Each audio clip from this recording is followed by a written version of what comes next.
ओम चम चम चम चपल जलंता ओम हनु हनु हनु हनु हनुमंता ओम हम आधेत कभी चंचल ओम जम जम जम। अगर आपको बजरंग बाण सुनकर के आनंद मिल रहा है तो वही सबसे एनर्जेटिक। हनुमान चालीसा में सौगंध नहीं है, लेकिन बजरंग बाण में भगवान हनुमान को श्री राम की सौगंध दी जाती है। मैं कई बार इसका उदाहरण दे चुका हूँ भाई। अगर तुम कहो कि भाई हनुमान जी आपको शपथ है राम जी की, ये मेरा पड़ोसी है इसको मार डालो, मार देंगे कि यह भी अपराध है बहुत बड़ा। हनुमान जी की भी तुम उनको भी बांटते जा रहे हैं। ये सब भी करो लेकिन नेगेटिविटी मत फैलाओ। बाबा बागेश्वर ने कर्ण पिशाचनी की सिद्धि की है, तो सबसे पहले तो जानना चाहेंगे कर्ण पिशाचनी क्या है। मैं इन तंत्र चमत्कार से थोड़ा डिस्टेंस। निश्चय प्रेम प्रतीत ते विनय करे सन्मान, तही के कारज सकल शुभ सिद्ध करे हनुमान। जब जब भगवान हनुमान का नाम आता है तो उनके प्रिय भक्तों में से एक रसराज जी महाराज का नाम भी जरूर आता है। जी हाँ, रसराज जी महाराज वही जिन्होंने हनुमान चालीसा, बजरंग बाण और हनुमान अष्टक को लो-फाई वर्जन में गाया है, और इस वर्जन को सुनकर देश के लाखों लोग अपने दिन की शुरुआत करते हैं, और खास तौर पर युवा। तो स्वागत है रसराज जी महाराज आपका इंडिया टीवी पर। बहुत बहुत धन्यवाद। जय सिया राम। जय श्री राम।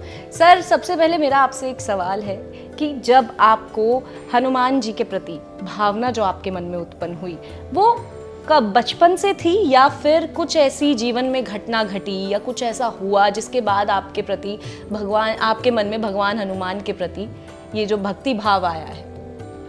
देखिए, जन्म से ही हमारे संस्कारों में भक्ति है। हमारे पिताजी भजन गाते रहते, हमारे दादाजी ने 2-2 मंदिर बनवाए। तो राम कृष्ण महादेव देवी दुर्गा जो अपने पंच सनातन के भगवान हैं, इनकी भक्ति तो इंटरनली है ही। और एक हनुमान जी एक ऐसे भगवान है, ऐसे देव हैं जिनका नाम आ जाए तो सनातन धर्म का कोई, चाहे राम भक्त हो, चाहे कोई कृष्ण भक्त हो, चाहे कोई देवी दुर्गा का भक्त हो, वो ये नहीं कह पाएगा कि मैं हनुमान भक्त नहीं। तो मैं ये नहीं कह सकता कि हनुमान जी भक्ति मुझे प्राप्त हुई। हनुमान जी की भक्ति मुझे जन्म जन्म से प्राप्त थी, बस वो सामने लोगों के अब आई है। आपने ये लो-फाई वर्जन बनाया है हनुमान चालीसा का, जिसे हजारों करोड़ों जो हमारे यूथ हैं वो सुनते हैं। तो कैसे ये आइडिया आया कि आपको हनुमान चालीसा का लो-फाई वर्जन बनाना है? बजरंग बाण जो बेहद शानदार है, जिसे मैं भी सुनती हूँ, वो भी आपने बनाया है। तो कैसे आपके दिमाग में ये आइडिया कहाँ से आया? देखिए, हमारा एक सुंदर कांड है 56 मिनट का, राग यमन में। जामवंत के भजन सुहाय, सुनी हनुमंत हृदय दिभाय, तब लगी मोहि पर घेउ तुम भाई, सही दुख कंद मूल फल खाई। तो इसको जो एक कंपनी है वायनाट, उन लोगों ने कन्वर्ट किया, और ये सुंदर कांड जो है वो इंस्टाग्राम रील्स पर बहुत चलने लगा। तो उसके जो कमेंट्स देखे, उसमें ऐसा लग रहा था कि यूथ मतलब न जाने कुछ चेंज हो गया एकदम, कुछ कि मतलब यंगस्टर्स कमेंट सुंदर कांड पर कर रहे हैं। जो लोग सुंदर कांड को बोर कहते थे, यंगस्टर्स कमेंट कर रहे हैं सुंदर कांड पर। तो जब मैंने देखा कि भाई बहुत पसंद किया जा रहा है, तो फिर मैंने बोला भाई अब इसी धुन पर, इसी लय में हम हनुमान चालीसा गाएंगे, बजरंग बाण गाएंगे और हनुमाष्टकम गाए। जितनी स्तुतियां भगवान की है, श्री रामचंद्र कृपालु भजमन, इसी लय में गा दिया। क्योंकि तुलसीदास जी की ऐसी मतलब ग्रंथ है, इसको किसी भी लय में, किसी भी राग में गा सकते हैं, बस गाने का समझ होनी चाहिए। तो इसमें मैंने श्री रामचंद्र कृपालु भजमन हरण भव भय दारुणम, ये बाल समारोह विभक्ष लियो दो, तीनों लोक भयो दियारो, ये सब। और ये अपना बजरंग बाण, तो ये इसका जो लोगों ने वायरल होना शुरू हुआ, बजरंग बाण। ओम चम चम चम चपल जलंता ओम हनु हनु हनु हनु हनुमंता ओम हम आधेत कभी चंचल ओम जम जम जम। यहाँ से आया। तो फिर वो इतना यूथ में फैल गया कि बस कभी कभी हम कुछ नहीं सोचते, भगवान ने ही सोचा होता है। बस ये है कि वो चुन लिया परमात्मा ने इस कार्य के लिए मुझे, नहीं तो मुझे लगता है कि मुझ में वो गुण नहीं थे लेकिन भगवान ने चुन लिया तो उनका अतिशय धन्यवाद है। जी, हनुमान चालीसा, बजरंग बाण, हनुमान अष्टक, इन तीनों में सबसे ज़्यादा पावरफुल या सबसे ज़्यादा ताकतवर जो एनर्जी है वो किसकी है? जो हमारे दिल को भाए। अगर मैं कह दूं कि बजरंग बाण पावरफुल है तो हनुमान अष्टक का अपमान हो रहा है। अगर मैं कह दूं कि हनुमान अष्टक पावरफुल है तो बजरंग बाण का अपमान हो रहा है। एक ही स्तुति को कई तरीके से तुलसीदास जी ने गा दिया। उनका मेन मोटिव है हनुमान जी की उपासना करना। अब उसकी उपासना को उन्होंने बजरंग बाण लिखना शुरू किया। चलो भाई वो पूरा हो गया, अब ये तो नहीं कि भाई पूरा हो गया तो और नहीं करनी, और स्तुति करनी, चलो भाई अब हनुमाष्टकम लिख देते हैं। हनुमाष्टकम लिख दिया, हनुमान चालीसा लिख दिया, हनुमस्तवन लिख दिया, कितने कितने हनुमान जी के, हाँ पूरी विनय पत्रिका लिख डाली बाद में, अपनी विनय के पद लिख डाले, उसमें है श्री रामचंद्र के पालू भजवन। तो ये सब कंपेयर करना, मैं युवान को, यूथ को या जो भी सुन रहे हैं उनको यही कहना चाहूँगा, अगर आपको बजरंग बाण सुनकर के आनंद मिल रहा है तो वही सबसे एनर्जेटिक है। जी, मेरा इसी को लेकर एक सवाल है आपसे। बजरंग बाण को लेकर ये मिथ है कि बजरंग बाण को उस तरीके से नहीं करना चाहिए या सुनना चाहिए जिस तरह से हनुमान चालीसा को करते हैं, क्योंकि ऐसा कहा जाता है कि हनुमान चालीसा में सौगंध नहीं है, लेकिन बजरंग बाण में भगवान हनुमान को श्री राम की सौगंध दी जाती है। तो यही कारण है कि लोग बोलते हैं कि उसका उच्चारण या फिर गाना इस तरीके से नहीं करना चाहिए। तो आप देखिए, हनुमान जी से जब किसी का प्रेम हो जाता है भगवान से, हमारे ब्रज में एक बिंदु जी हुए, गोस्वामी बिंदु जी, उन्होंने लिखा, कन्हैया को एक दिन रोज रोकर पुकारा, बताओ नाथ कैसे बनूंगा तुम्हारा। वो बोले कि ये तूने साधन है क्या क्या। तो मैंने कहा, बताओ तुमने साधन से किसको है तारा। अजामिल को उतार दिया, गणिका को उतार दिया, शबरी को उतार दिया। तो बोले, चुप, परेशान हो गया हूं तेरी बहस से। तो मैंने कह दिया, तो कह दो तू जीता मैं हारा। ये भगवान से मीठी लड़ाई होती है। शपथ मीठी शपथ है, इन्हें मार तो शपथ राम की है। प्रभु आपको शपथ है, ये काम कर दो मेरा। हम कितनी कसम खाया था, भगवान कसम। लेकिन अगर मैं कई बार इसका उदाहरण दे चुका हूं, भाई अगर तुम कहो कि भाई हनुमान जी आपको शपथ है राम जी की, ये मेरा पड़ोसी है इसको मार डालो, मार देंगे। पहली ही लाइन शुरू हो रही है, निश्चय प्रेम प्रतीति ते विनय करे सन्मान। जो निश्चय प्रेम से और प्रतीति से भगवान को सम्मान सहित विनय करेगा, ते ही के कारज सकल, उसके बाद एक शब्द लगा है शुभ। सकल कारज कौन से सिद्ध होंगे? जो शुभ कार्य है। आप कहेंगे, हे प्रभु मेरा पड़ोसी है, इसके जीवन में इसकी उन्नति कर दो, इसको और दुनिया में तरक्की दो, तो वो आपका शुभ कार्य बन जाएगा। उसको करेंगे हनुमान जी, आपका भी करेंगे। आप कहेंगे इसका बिगाड़ दो, मेरा कर दो, तो ना उसका करेंगे ना आपका करेंगे। इसीलिए पहले ही छीर नीर कर दिया, पहले ही दोहे में, ते ही के कारज सकल शुभ, जो शुभ कार्य होंगे वो करेंगे। ऐसे एक श्लोक है गणेश जी का, वक्रतुंड महाकाय सूर्यकोटि समप्रभा निर्विघ्नं कुरु मे देव सर्व कार्येषु।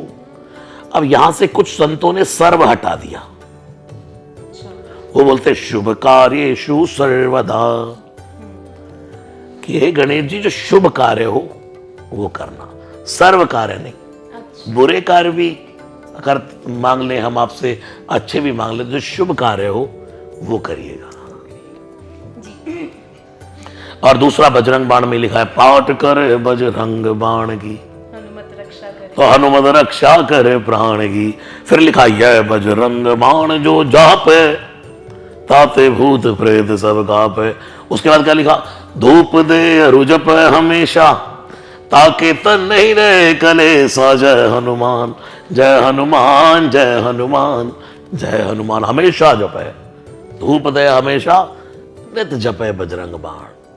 जी, वाकई में बहुत मधुर गाते हैं आप। अब एक सवाल और है, पंचमुखी हनुमान और हनुमान जी में क्या अंतर माना? कोई अंतर नहीं है, एक ही हनुमान जी के रूप है। लोग बड़ा मिथ चल रहा है, ये सब इंस्टाग्राम रील्स वालों ने बड़ा फैलाया, अरे भाई अपने घर के बाहर पंचमुखी हनुमान जी लगाना, ये वाले हनुमान जी। क्यों भाई, अगर एक मुखी लगा दिए तो? मैं आपके पॉडकास्ट के माध्यम से कहना चाहता हूं कि यह भी अपराध है बहुत बड़ा। हनुमान जी की भी तुम उनको भी बांटते जा रहे हो। हनुमान जी एक है, पंचमुखी हनुमान जी इसलिए है क्योंकि शिव पंचानन है। भगवान शिव कौन है? पंचानन।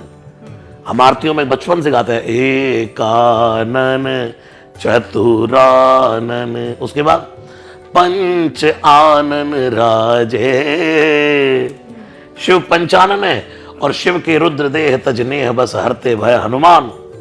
वानराकार विग्रह पुरारी होने के कारण, शिव का अवतार होने के कारण पंचमुख तो उनको विरासत में मिले हैं, इसलिए हनुमान जी पंचमुखी है।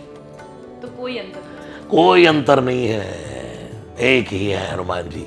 हनुमान जी दक्षिण मुखी भी वही है, हनुमान जी एक मुखी भी वही है, हनुमान जी पंचमुखी भी वही है, हनुमान जी संजीवनी लेते हुए जल रहे हैं तो वो भी वही है, सब वही है। लोग कहते नहीं, वो जब कोई बीमारी हो तो संजीवनी वाले हनुमान जी।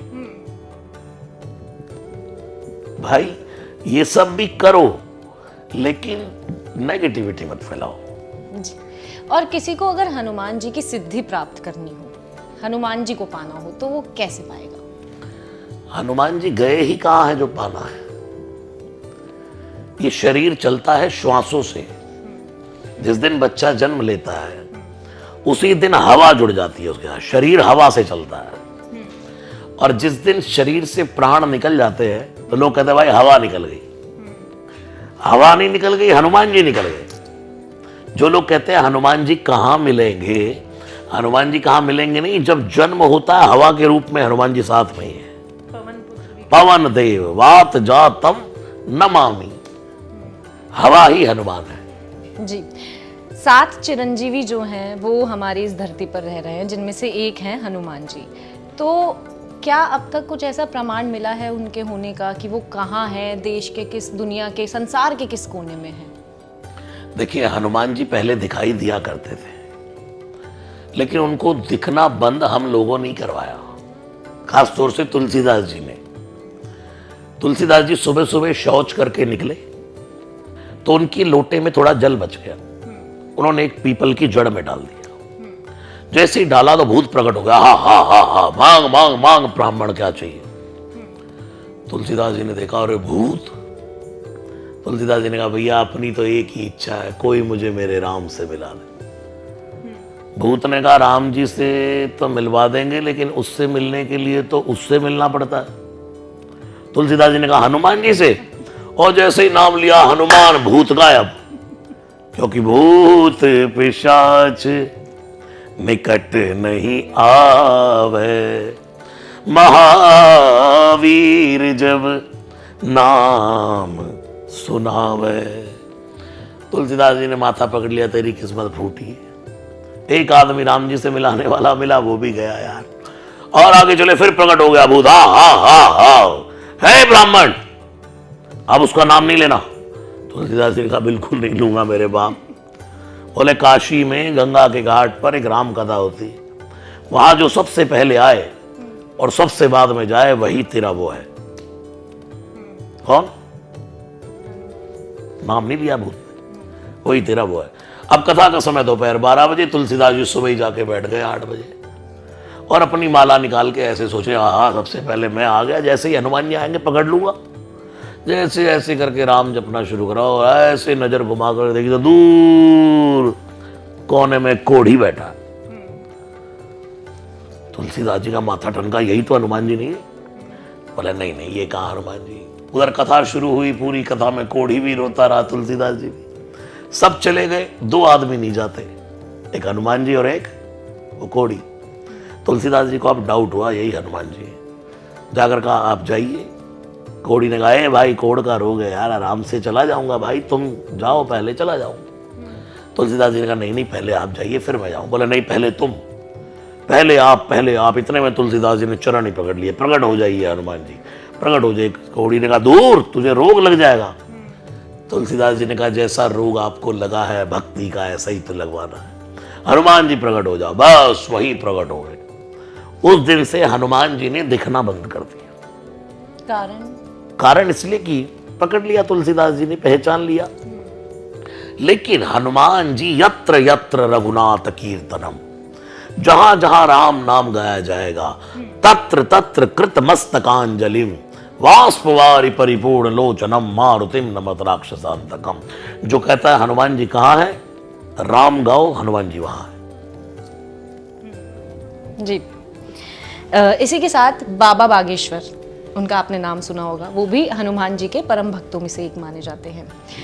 तो ऐसा कहा जाता है कि बाबा बागेश्वर ने कर्ण पिशाचनी की सिद्धि की है। तो सबसे पहले तो जानना चाहेंगे कर्ण पिशाचनी क्या है और क्या उन्होंने सिद्धि की है। कर्ण पिशाचनी विद्या, जिसको नाम दिया गया है कि भाई वो कान में आकर कुछ बता देती है उसी टाइम, तो ये सब होता है।